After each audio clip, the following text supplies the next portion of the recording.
नमस्कार दोस्तों, स्वागत है आपका आज के मुख्य समाचारों की वीडियो में। जी हां दोस्तों, यहां पर आपको देखने को मिलेगी सुबह से लेकर शाम तक की सारी के सारी बड़ी खबरें मुख्य समाचार ब्रेकिंग न्यूज अपडेट के रूप में। तो दोस्तों आपसे रिक्वेस्ट है इस वीडियो को ज्यादा से ज्यादा लाइक और शेयर करें। तो दोस्तों सीधे चलते हैं आज की पहली बड़ी खबर की ओर। कृषि बिल के विरोध में किसानों का प्रदर्शन, हरियाणा में कई हाईवे किए जाम। जी हां दोस्तों, कृषि बिल को लेकर देश भर में किसान विरोध प्रदर्शन कर रहे हैं। भारतीय किसान यूनियन समेत विभिन्न किसान संगठनों के देश भर में प्रस्तावित चक्का जाम में 31 संगठन शामिल हुए। Congress, RJD, Samajwadi party, Akali Dal, TMC समेत कई पार्टियों ने किसानों के विरोध को समर्थन दिया। बिहार में आरजेडी नेता तेजस्वी यादव ने ट्रैक्टर रैली निकाली। वहीं पंजाब में 3 दिवसीय रेल रोको अभियान के दूसरे दिन आज भी किसान रेल पटरियों पर डटे रहे और ट्रेनों को रोका। किसानों के प्रदर्शन का ज्यादा असर हरियाणा, पंजाब, बिहार, तमिलनाडु में मिल रहा है। इसके बाद दोस्तों जानते हैं अगली खबर। फेस्टिवल सीजन से पहले मोदी सरकार देने वाली है सबसे बड़ा राहत पैकेज, इन चीजों पर होगा फोकस। जी हां दोस्तों, इस महामारी के कारण देश की अर्थव्यवस्था चरमरा गई है और लाखों लोग बेरोजगार हो गए हैं। इस वित्त वर्ष में देश के जीडीपी में 23.9% की गिरावट दर्ज की गई है। अर्थव्यवस्था को वापस पटरी पर लाने के लिए केंद्र सरकार ने आत्मनिर्भर भारत पैकेज से लेकर पीएम गरीब कल्याण पैकेज तक की घोषणा की, लेकिन बात नहीं बनी। अब केंद्र सरकार अर्थव्यवस्था सुधारने के लिए अब तक के सबसे बड़े राजकोषीय प्रोत्साहन पैकेज की घोषणा करने जा रही है। मोदी सरकार इस फिस्कल स्टिमुलेटेड पैकेज की घोषणा फेस्टिवल सीजन शुरू होने से पहले करेगी।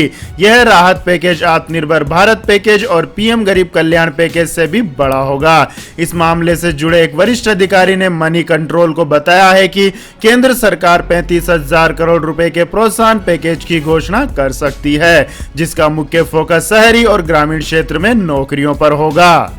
इसके बाद दोस्तों रुक करते हैं अगली खबर का। संजय राउत ने एनसीबी की कार्रवाई पर उठाए सवाल, विभाग को याद दिलाई जिम्मेदारी। जी हां दोस्तों, शिवसेना नेता संजय राउत ने नारकोटिक्स कंट्रोल ब्यूरो यानी कि एनसीबी की जांच को लेकर सवाल खड़े किए हैं। राउत ने कहा है कि एनसीबी का काम देश के बाहर से आने वाले ड्रग के बड़े बड़े कंसाइनमेंट को पकड़ना और उनकी जड़ तक पहुंचकर उसे खत्म करना है, फिर चाहे वो सामान हवाई मार्ग से आता हो या दूसरे किसी माध्यम से। लेकिन एनसीबी क्या कर रही है? अभी एनसीबी एक एक आदमी को पकड़कर पूछताछ कर रही है, जबकि इसके लिए प्रत्येक शहर और राज्य में सरकार द्वारा गठित एक पुलिस डिपार्टमेंट होता है। इसलिए एनसीबी से जांच शुरू करा दी गई। सुशांत के मामले में जांच कहां तक पहुंची है यह भी मालूम होना चाहिए। इसके बाद दोस्तों जानते हैं अगली खबर। भारत की चीन को चेतावनी, कहा यदि कोई सैनिक हमारी पोस्ट पर आए तो गोली चलाने से नहीं हिचकेंगे। जी हां दोस्तों, लद्दाख में एलएसी पर तनातनी के बीच भारत ने चीन को चेतावनी देते हुए कहा है कि अगर पीएलए के जवानों ने हमारी एलएसी पोस्ट पर आने की गुस्ताखी की तो इंडियन आर्मी के सिपाही सेल्फ डिफेंस यानी आत्मरक्षा में फायरिंग करेंगे। यह जानकारी सरकार के सूत्रों ने दी है। सरकारी सूत्रों के हवाले से पता चला है कि गलवान घाटी में हुई घटना के बाद से भारत ने चीन को दो टूक कहा है कि यदि चीनी सैनिक हमारी पोस्ट पर आते हैं तो हमारी सेना के जवान सेल्फ डिफेंस में गोली चलाएंगे।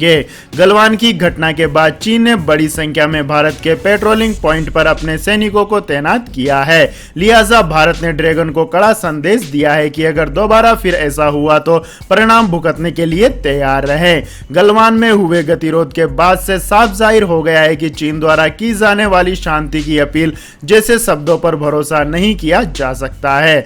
चीन बार बार भारतीय सैनिकों को अपनी हरकतों से उकसा रहा है और अब इसलिए भारत ने पीएलए को साफ तौर पर जाहिर कर दिया है कि हम उसकी गीदड़ भभकियों से नहीं डरेंगे। इसके बाद दोस्तों जानते हैं अगली खबर। बिहार चुनाव का बजा बिगुल, 3 चरणों में होगी वोटिंग, 10 नवंबर को आएंगे नतीजे। जी हां दोस्तों, केंद्रीय चुनाव आयोग ने बिहार विधानसभा चुनाव के लिए कार्यक्रम घोषित कर दिया है। इस बार चुनाव 3 चरणों में होगा। चुनाव में उम्मीदवार अधिकतम 5 वाहनों का ही इस्तेमाल कर पाएंगे। मुख्य चुनाव आयुक्त सुनील अरोड़ा ने कहा है कि इस महामारी की वजह से दुनिया में 70 से ज्यादा देशों ने अपने देशों में चुनाव टाले हैं, लेकिन यह लोगों का लोकतांत्रिक तैयार है, इसलिए हम इसे नहीं टालेंगे। बिहार विधानसभा का सत्र 29 नवंबर को खत्म हो रहा है। उन्होंने कहा है कि बिहार में 3 चरणों में विधानसभा चुनाव होंगे। पहले चरण में 71 सीटों पर मतदान होंगे, 16 जिलों में वोटिंग होगी और इसमें 31,000 पोलिंग स्टेशन होंगे। दूसरे चरण में 94 सीटों पर मतदान होंगे और कुल 17 जिलों में वोटिंग होगी। इस चरण में 42,000 पोलिंग स्टेशन होंगे और तीसरे चरण में 78 सीटों पर मतदान होगा। इस चरण में 15 जिलों में वोटिंग होगी और इसमें 33.5 हजार पोलिंग स्टेशन शामिल होंगे। सेंट्रल इलेक्शन कमीशन ने कहा है कि पहले चरण के लिए नोटिफिकेशन 1 नवंबर को जारी होगा। नामांकन की आखिरी तारीख 8 अक्टूबर होगी और नामांकन वापस लेने की अंतिम तारीख 12 अक्टूबर होगी। इस चरण की वोटिंग 28 अक्टूबर को होगी। दूसरे चरण में नामांकन की आखिरी तारीख 16 अक्टूबर होगी और वोटिंग 3 नवंबर को होगी। तीसरे चरण की वोटिंग 7 नवंबर को होगी और तीनों चरणों के मतदानों की गणना 10 नवंबर को की जाएगी। इसके बाद दोस्तों रुक करते हैं अगली खबर का। मध्य प्रदेश सरकार का किसानों को बड़ा तोहफा, हर साल मिलेंगे 10,000 रुपए। जी हाँ दोस्तों, मध्य प्रदेश सरकार ने प्रधानमंत्री सम्मान निधि योजना की तरह राज्य के किसानों को हर साल 4,000 रुपए की अतिरिक्त सम्मान निधि देने का फैसला लिया है। इस तरह किसानों के खाते में हर साल 10,000 रुपए पहुंचेंगे। मुख्यमंत्री शिवराज सिंह चौहान ने राज्य मंत्रिपरिषद की बैठक से पहले मंत्रिपरिषद के सभी सदस्यों को संबोधित करते हुए कहा है कि प्रधानमंत्री किसान सम्मान निधि योजना में प्रदेश के 77 लाख किसानों को 3 किस्तों में 2-2 हजार रुपए, कुल 6,000 रुपए प्रति किसान दिए जाते हैं। अब मध्य प्रदेश सरकार ने किसानों के हित में बड़ा फैसला करते हुए उन्हें राज्य सरकार की ओर से हर साल 2 किस्तों में 2-2 हजार रुपए यानी कुल 4,000 रुपए की सम्मान राशि देने का फैसला किया है। केंद्र व राज्य सरकार की इन योजनाओं की कुल राशि अब 10,000 हो जाएगी। इसके बाद दोस्तों जानते हैं अगली खबर। भारतीय सीमा पर सशस्त्र बलों की संख्या बढ़ा रहा है नेपाल, धारचूला में बनेगा सैनिकों का अड्डा। जी हां दोस्तों, चीन के इशारे पर चल रही नेपाल की कम्युनिस्ट पार्टी सरकार लगातार भारत के खिलाफ काम कर रही है। नेपाल ने पहले भारतीय इलाके को अपने नक्शे में शामिल कर लिया और अब सीमा पर लगातार सैनिकों की संख्या बढ़ाने में जुटा है। नेपाल ने भारतीय सीमा के पास धारचूला में छांगरू के ब्यास वन में सशस्त्र पुलिस बल के लिए बैरक सहित परिसर बनाने का काम शुरू किया है। शुक्रवार को नेपाल के गृह मंत्री राम बहादुर थापा ने इसकी आधारशिला रखी। यह इलाका भारत के उत्तराखंड के धारचूला के नजदीक पड़ता है। इसके बाद दोस्तों जानते हैं अगली खबर। 12वीं पास छात्रा को 25,000 और ग्रेजुएट होने पर 50,000 रुपए देगी बिहार सरकार। जी हां दोस्तों, बिहार के मुख्यमंत्री नीतीश कुमार ने शुक्रवार को कहा है कि राज्य में 12वीं पास करने वाली छात्राओं को 25,000 और ग्रेजुएट होने पर छात्राओं को 50,000 रुपए देगी। इसके अलावा नीतीश कुमार ने कहा है कि हम कौशल विकास और उद्यमिता को बढ़ावा देने के लिए एक नया विभाग बनाएंगे। ITI और पॉलिटेक्निक संस्थान इसके अंतर्गत आएंगे। हम उन लोगों की आर्थिक मदद करेंगे जो अपना व्यवसाय शुरू करना चाहते हैं। वहीं सीएम नीतीश कुमार ने कहा है कि निर्वाचन आयोग द्वारा की गई बिहार विधानसभा चुनाव की तारीखों की घोषणा का हम स्वागत करते हैं। इसके बाद दोस्तों रुक करते हैं अगली बड़ी खबर का। चीन में विगर मुसलमानों पर अत्याचार, ढहाई गई 16,000 मस्जिदें। जी हां दोस्तों, चीनी सरकार का असली चेहरा एक बार फिर बेनकाब हुआ है। एक ऑस्ट्रेलियन थिंक टैंक ने शुक्रवार को एक रिपोर्ट जारी की है जिसमें खुलासा हुआ है कि चीन में अब तक हजारों मस्जिदें ढहा दी गई हैं। चीन की शी जिनपिंग सरकार ने सिंजियांग प्रांत में 16,000 से ज्यादा मस्जिदों को ढहा दिया है। इस रिपोर्ट में यह भी बताया गया है कि इस इलाके में किस तरह नागरिकों की धार्मिक आजादी को ठेस पहुंचाई जा रही है और मानवाधिकारों को कुचला जा रहा है। रिपोर्ट के मुताबिक चीन की कम्युनिस्ट पार्टी पर विगर मुसलमानों के खिलाफ अत्याचार के आरोप लगाए गए हैं। यहाँ के प्रवासी शिविरों में रह रहे लोगों के साथ चीन बेहद अमानवीयता के साथ पेश आ रहा है। इस क्षेत्र में मानवाधिकारों की व्यापक अवहेलना हो रही है। एक समूह ने दावा किया है कि अब तक शिनजियांग प्रांत में करीब 16,000 मस्जिदों को ध्वस्त किया जा चुका है।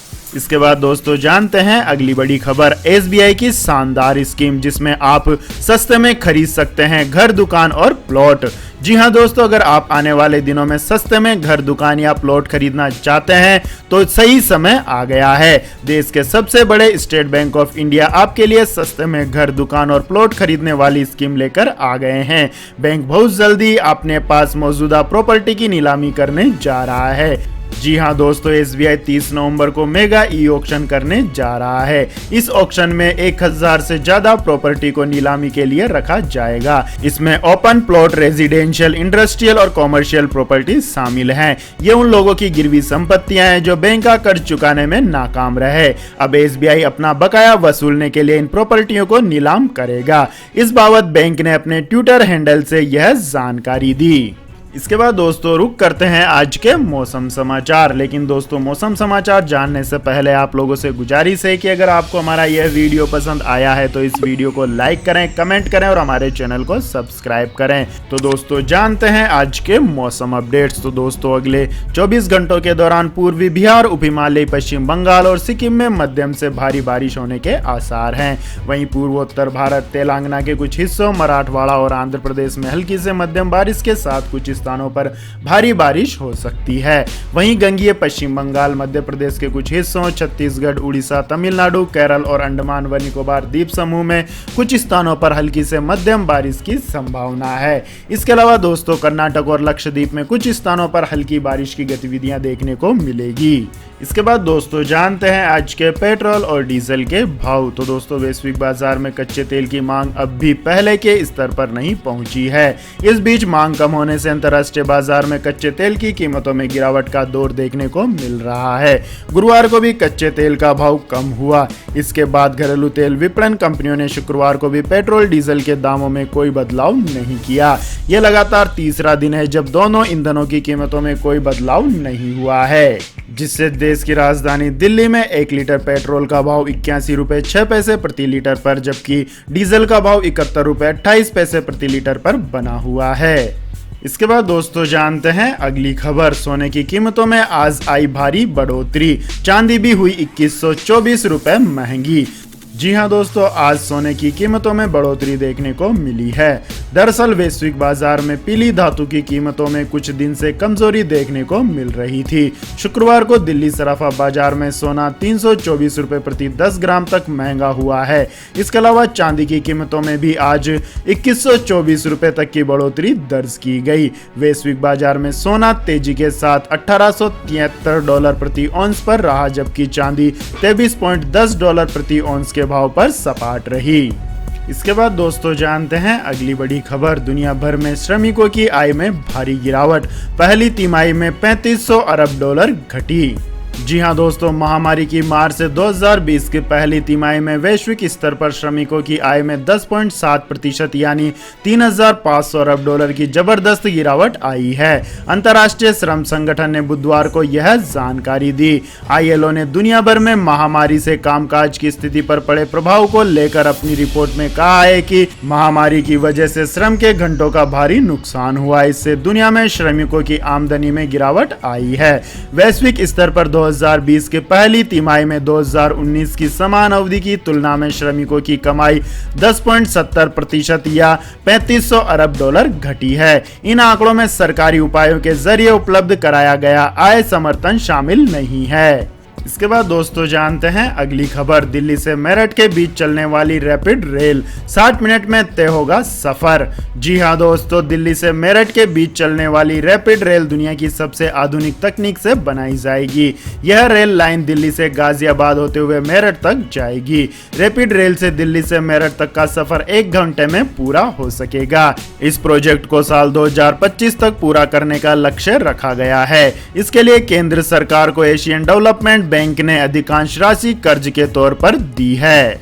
इसके बाद दोस्तों जानते हैं अगली खबर। 10,000 तक की कीमत में आ रहे हैं मेड इन इंडिया स्मार्टफोन, इन्हें मिलेगी कड़ी टक्कर। जी हां दोस्तों, अगर आप भारतीय ब्रांड का मोबाइल फोन खरीदने की योजना बना रहे हैं तो लावा 4 से 5 नए स्मार्टफोन ला रही है। खास बात यह है कि ये कम बजट वाले फोन होंगे। भारतीय मोबाइल हैंडसेट ब्रांड लावा के मुताबिक उसका नवंबर में दिवाली से पहले 4-5 स्मार्टफोन लॉन्च करने का प्लान है। लावा ने कहा है कि इन स्मार्टफोन से वह त्योहारी सीजन में अपना पोर्टफोलियो मजबूत करना चाहती है। नए पोर्टफोलियो में एक डिवाइस 10,000 रुपए से ज्यादा की भी होगी, जिससे कंपनी भारत में अपना दबदबा बना चुकी चीनी कंपनियों को थोड़ी बहुत टक्कर देना चाहती है। मौजूदा समय में लावा 8,000 रुपए के सेगमेंट में ही स्मार्टफोन ऑफर कर रही है। अलग अलग कंज्यूमर ग्रुप को ध्यान में रखते हुए लावा के 6,000 से कम, 6,000 से 8,000 के बीच और 8,000 से 10,000 के बीच और 10,000 से अधिक सेगमेंट में फोन लावा लॉन्च करने का प्लान बना रही है। इसके बाद दोस्तों जानते हैं अगली बड़ी खबर। अमेजन जियो पार्टनरशिप से जियो ने शुरू किया खास प्लान, 1 साल के लिए फ्री मिलेगा अमेजन प्राइम की मेंबरशिप। जी हां दोस्तों, उपभोक्ताओं की विशिष्ट खरीदारी और मनोरंजन जरूरतों को समझते हुए अमेजन और जियो ने भागीदारी की घोषणा की है। जियो पोस्टपेड प्लस यूजर्स को बिना किसी अतिरिक्त खर्च के अमेजन प्राइम बेनिफिट्स उपलब्ध कराएगी। जिन उपभोक्ताओं ने हाल ही में लॉन्च जियो पोस्टपेड प्लस प्लान को खरीदा है, उन्हें बिना किसी अतिरिक्त शुल्क पर 1 साल के लिए अमेजन प्राइम मेंबरशिप उपलब्ध कराई जाएगी। इसके बाद वे उपलब्ध में अमेजन प्राइम प्लस को अपग्रेड कर सकते हैं। जियो पोस्टपेड प्लस 399 रुपए की शुरुआती कीमत पर उपलब्ध है और इसमें कई बेनिफिट्स दिए जा रहे हैं। मौजूदा जियो पोस्टपेड उपभोक्ताएं नए प्लस में अपग्रेड कर सकते हैं और अमेजन प्राइम मेंबरशिप बेनिफिट का लुफ्त उठा सकते हैं। तो यह थी दोस्तों आज की सभी महत्वपूर्ण बड़ी खबरें। तो दोस्तों आपको हमारा ये वीडियो कैसा लगा कमेंट करके जरूर बताएं और हमारे इस वीडियो को अधिक से अधिक लाइक और शेयर करें। साथ ही हमारे चैनल को सब्सक्राइब करके बेल आइकन का बटन भी दबा लें। धन्यवाद। जय हिंद, जय भारत, वंदे मातरम।